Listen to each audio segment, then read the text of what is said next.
High school sports, we've got it covered. Overtime starts now.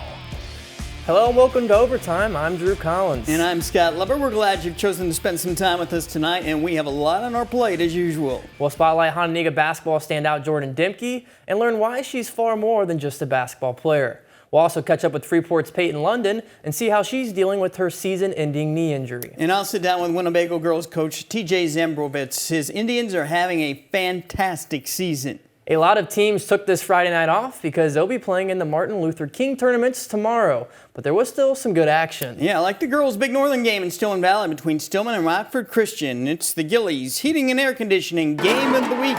Rockford Christian was 15-6 going into the game. Stillman was 13-5. The Royal Lions going to work it inside out. Tegan Lawver surrounded it on the inside as usual, found the open teammate. That was Shea Ludwig right on target. Cardinals go inside. The ball stays inside because Emma Withers has a great move for the basket. Now the three-pointer coming up for the Royal Lions. This time it's Jaden Connerly. The Royal Lions stayed red hot from the outside. Josie Becker knocks down that three-pointer. Lucy Gargani breaks up the string of three-point baskets. She's going to put up a mid-range jumper off the glass and in. And the Cardinals badly needed a bucket here, and Withers will get it for them. Her game coming along very nicely this season. Rockford Christian won this one 57-44. Another big Northern Conference game had Rock Falls visiting Winnebago. Bago would start off hot, and especially Izzy Nelson taking this pass, driving, stopping, and hitting the floater. Nelson once again off the dribble, driving and laying up, this time with the right hand. Why not get some teammates involved? Especially this give and go for Hannah Rogensack, driving down the baseline and grabbing the layup. Now Alyssa Zambrovitz getting the ball, driving through contact and hitting the layup. This Bago squad is tough to contain. One more time for Zambrovitz, hitting the three. Bang. Izzy Nelson on defense, deflecting the pass, and Bago will grab 2 more points as Winnebago defeats Rock Falls 53-26. There was one more Nickting girls game tonight. Hononegah took on Jefferson. Indians pressure the Jayhawks. Jordan Dimke with the steal. She lobs it up to Ainsley Hughes. Hughes banks in 2 points. Dimke on the fast break. She seeks Hughes again, but Dimke cleans up Hughes' shot with the putback and scores.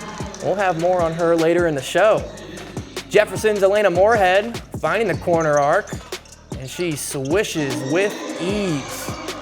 Abby Bracious is up next. She dribbles in the paint and grabs the mid-range J. 2 more added to the scoreboard. Hano's Kylie Simpson is going to have a nice pass here over to Dimke with the left, and she finishes. Hononegah improves to 9-1 in the Nick 10 as they beat Jefferson 58-26. About a week and a half ago, a lot of hearts sank when Freeport standout Peyton London went down with a knee injury. London tore her ACL in her left knee, ending her season. And the Nick 10's MVP last season and a first-team All-State player now sits on the bench cheering on her teammates while she waits to have surgery. I caught up with Peyton last night. How are you doing, all things considered? I'm doing good. I'm doing a pretty good job of keeping a positive mindset through everything. I know that everything happens for a reason, all of the trials that I'm going through right now, it happens for a reason, so I'm just trusting God through the whole thing. Are you being a good patient and doing everything you're supposed to be doing? Yeah, so I'm in physical therapy right now, trying to get strength in before I get surgery, so after surgery I'll be right back into physical therapy and back at that for like 6 months and can't wait to get back. How long do you have to wait before the surgery? I think about like 3 weeks, 2.5 weeks, so yeah. Do you have a good team in place for your rehab? Do you know who you're going to lean on for that? Yeah, we know pretty much who we're going to. We have a good rehab team that I'm with right now and a good physical therapist. So, yeah, they're pretty good. So having a teammate in Aaliyah Martin who went through this a year ago, does that help just having seen what she went through, and have you talked a lot about it? Yeah, we definitely have leaned on each other in this moment. She let me know right away that she was going to be there for me no matter what, just like I was when she was down. And so we know that what we went through last year kind of prepared everyone for the bigger role to step up in. And so it's kind of the same thing now with me and, all the girls. I know they have my back and I have theirs. course, and they're going to continue to see success on the court because they work so hard. Can you turn this setback, this negative, into a positive somehow? Definitely. I want to be a coach one day, and so this opportunity to be right on the sideline, forced to be there, and just working on the vocal aspect of my game and just being there for the rest of the team is really big for me. And I want to be a coach, so this is a big moment for me. Well, I know everybody in the state line is rooting for you to have a really successful comeback next year, and I can't wait to see you play again. Thank you. And I have no doubt Peyton will attack her rehab and come back strong next season. We all want to see Peyton play. Yeah, fortunately, she still has another year of high school ball since she's only a junior. Before we do anything else, it's time to reveal our Athlete of the Week. Our finalists this week were Abby Bracious of Jefferson, Mason Keller of Rockford Lutheran, Amir Danforth of Auburn, and Brandon Chapman of Guilford. And the winner is Lutheran's Mason Keller in a close one. Mason received 34% of the votes, edging out Brandon Chapman, who received 33%. Congratulations to Mason Keller on being selected our Athlete of the Week.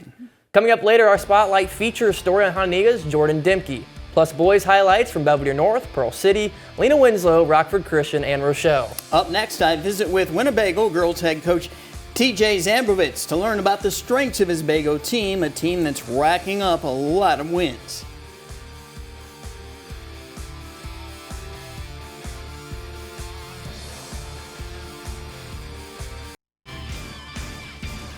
Just a bit ago, we saw highlights of the Winnebago girls defeating Rock Falls for another big Northern victory. Bago is a team with a lot of talent. And it's young talent. The Indians' record is 16-3. Let's learn more about Bago with head coach TJ Zambrovitz. First of all, TJ, the record the girls have put together so far is very impressive. But then when you consider you start 2 juniors and 3 sophomores, that's even more impressive. And I think you can see sometimes programs starting to build and something exciting is developing. And I know you've had your eye on these girls and probably worked with them at the lower levels. So how exciting has it been for you as a head coach to see what has been building here the last couple of years, and also to be able to get your hands on these girls and mold them into the type of team you want them to be? Having my daughter on the team, it's been kind of neat to see these girls. They've been really good friends, always playing together, what sport, whether it's anything in the younger leagues, and knowing that they just love sports. So watching them keep coming up and really being more intrigued with basketball and getting competitive, and watching them put extra effort in the summertime, and knowing that this is kind of something they want to do, and then the parents get excited on it. I've been able, during COVID, I was able to coach a travel league, and some of these girls happened to be on it, being from Winnebago, and you could just tell there that they were falling in love with it. And whether it's the freshmen through the seniors, they love each other and they love to play together. You do have 3 seniors on the team, and they play. But is senior leadership, is that a little, overplayed? Do we put too much stock into that? Can your girls continue to thrive with such a young team? Well, our 3 seniors, they're great girls. They really are. But as we told them at the beginning of the season, that we have 8 returners that played a lot last year for us. And we're all captains. And they just keep developing each other, and they're great to each other. They want to win, so they want to challenge each other day in, day out. And I think they've really molded into great leaderships through last year. What does this team currently do really well, in your opinion? I think we play together very well, whether it's defense, whether it's offense, and they just flat out challenge each other every day. And our mold is, let's play some defense and let's make them beat us through that. And the girls really have got into that. Yeah, you're giving up only 30.1 points per game. You've held 4 opponents to 17 points or less. Is it the style of defense that gives opponents trouble? Is it just your girls are so locked in on wanting to be great defensively? Well, I think it's a mix. Like last year the girls voted on defend till the end as kind of our motto coming into the year, knowing that we got to keep teams down. And with that, our girls, they're tremendous athletes. In softball, volleyball, they play track and field. We got state qualifiers in there. And they're competitive girls, so they want to make sure that their team their player doesn't score, then you're going to help each other out on it. And they really they don't want people to score. They take offense to it. We've seen basketball at the higher levels, the NBA and college basketball, kind of get away from the traditional center, power forward, shooting guard, point guard, where everybody just wants players who can do a little of everything. Do you feel like you have a lot of that versatility with your group? Yes, through our offensive looks, we can move people to wherever we can take advantage of. And we kind of pride ourselves on that too, is that we want to use all 5 girls out there. We're not going to just depend solely on one person to score, one person to rebound, one person. I mean, if you look at our stat line, it's pretty even throughout, which makes it very difficult. So if somebody wants to throw something at us, we can move a girl to this spot, or we can move a girl to that spot, and those girls are going to take advantage of it. So if they take away a strength, we're going to move to other strength, because we believe in having 5 girls on the court at one time, and whoever's coming on the bench, they are going to be able to reciprocate whatever's going on out there. And Winnebago is doing what a lot of the better programs around the state line and around the state do. They play a very strong non-conference schedule. They've already played Bloomington Central Catholic, Paris, which is 16-3, and a very good Paris team, and Pecatonica as well, I should throw in there. So, man, that's pretty good. Yeah, I mean, non-conference, and they have more of those tough non-conference games coming up next. They have Sycamore and Boylan, 2 more strong teams. We have more highlights coming your way next. NUIC action, plus a visit to Rochelle for the Hubs. And 2 Nick 10 boys teams that are having a very good week, Auburn and Belvedere North.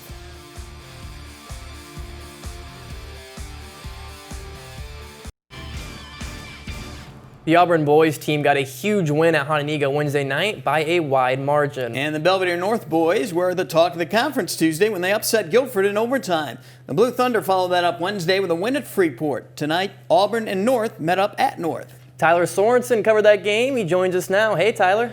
Yeah, guys, the Knights were almost as happy about North's upset win against Guilford as the North's players were. And that result pulled the Knights even with Guilford for the conference lead. Now, tonight, the Knights had to make sure that they didn't get upset by North like Guilford did. Now, coming to this game, Belvedere North were looking to make it 3-0 on the week in conference play. But from the opening tip, Auburn wants to show who's boss as Champ Parker takes it in for the easy layup. Now that would not be all from the senior as he gets this one down low, hits the fadeaway, and nails it. From this point forward, why don't we take a look at some of his teammates as North Dakota State Amir Danforth hits a 3. And then some nice ball movement for the Knights as it's 1, 2, and 3, and in for number 3, Royal Whitmore. Now, why don't we go back to Parker, as even though he's surrounded by Belvedere North, he stops, hits the floater. He would end the night with 20 total points. And Auburn, though, had everything going their way, as after a steal, Darren Royal finds Danforth as he shoots the 3, hits both sides of the rim, up and in from 3. But they want to make a statement to send it off, and they get just that as Navier Porofoy gets the steal and slams it with authority as Auburn cruises to victory over Belvedere North, 70-30. Now for Auburn, this win truly felt like a statement game all around. And with them facing Guilford once again next week, that is a game you won't want to miss. Guys, back to you.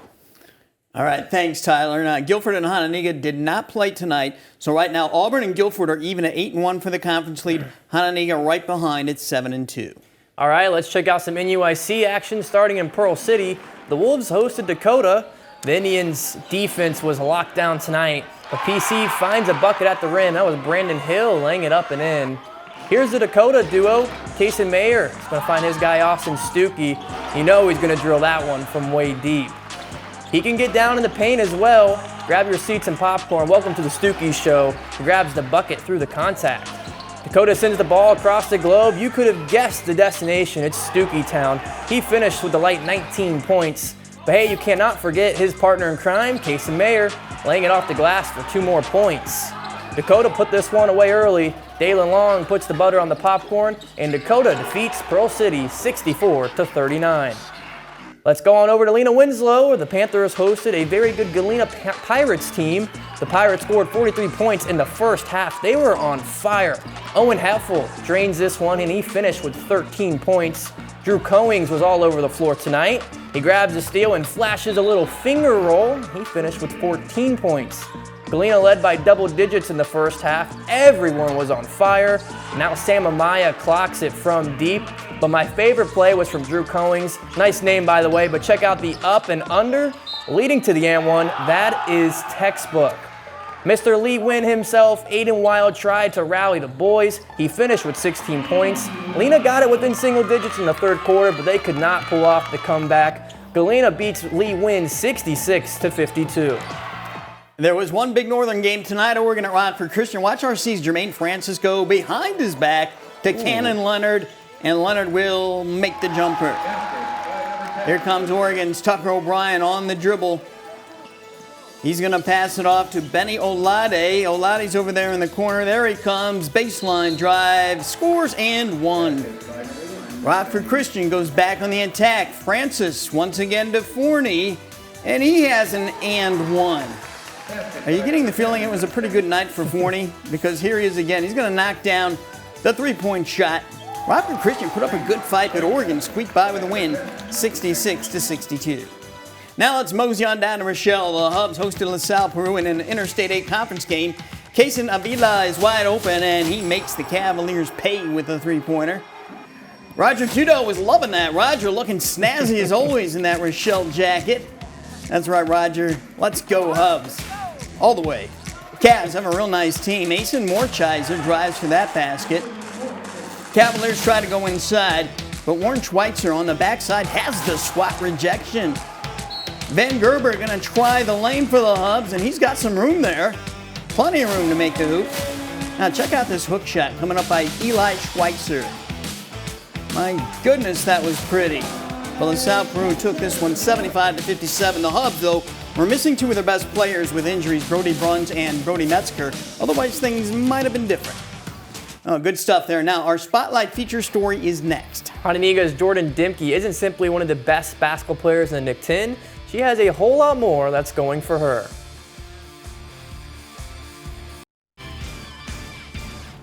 Hononiga has won a lot of girls basketball games over the last 4 seasons, and Jordan Dimke has been right in the middle of all that. But she's also been in the middle of a lot of successful sports teams at Hononiga.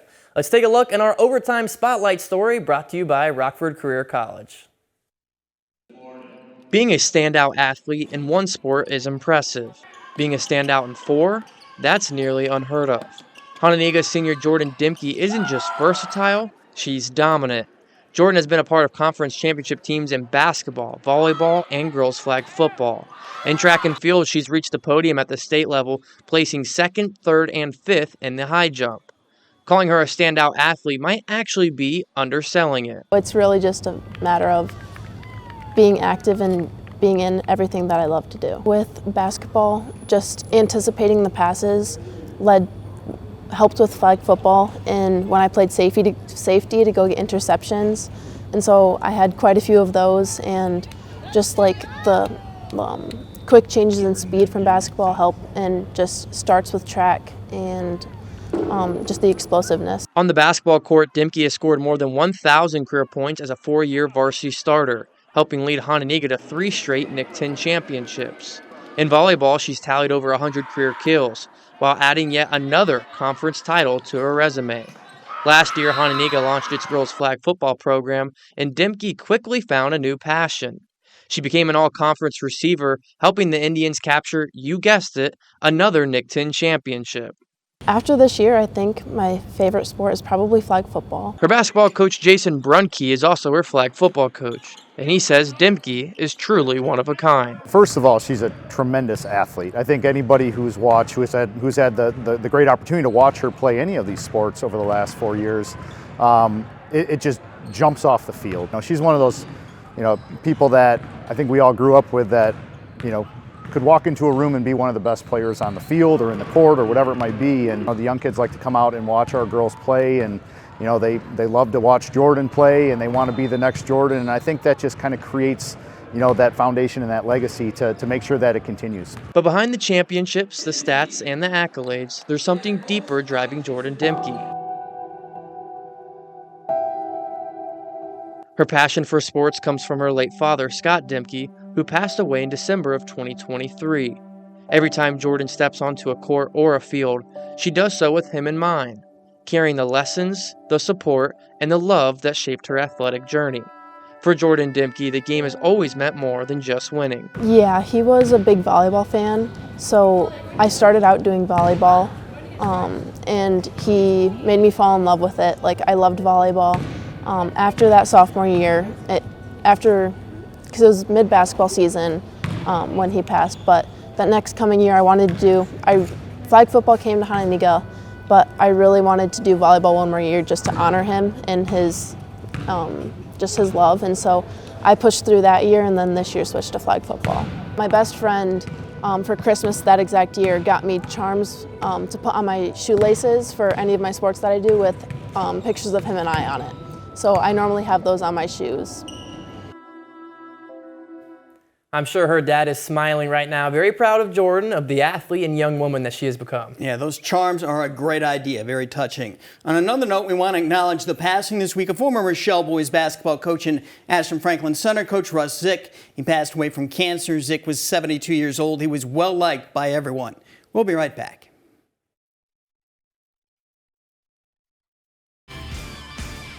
It's time for our Napleton Auto Group Play of the Night. The top play caught on our cameras. We go back to Rochelle where Eli Schweitz for the Hubs will show us how to execute the jump hook. Nothing to it for the Hubs big man, and that's our Napleton Auto Group Play of the Night. We'll be right back here again next Friday night on Fox 39 at 11 p.m. right after GN Sports. That does it for this show. Enjoy your weekend.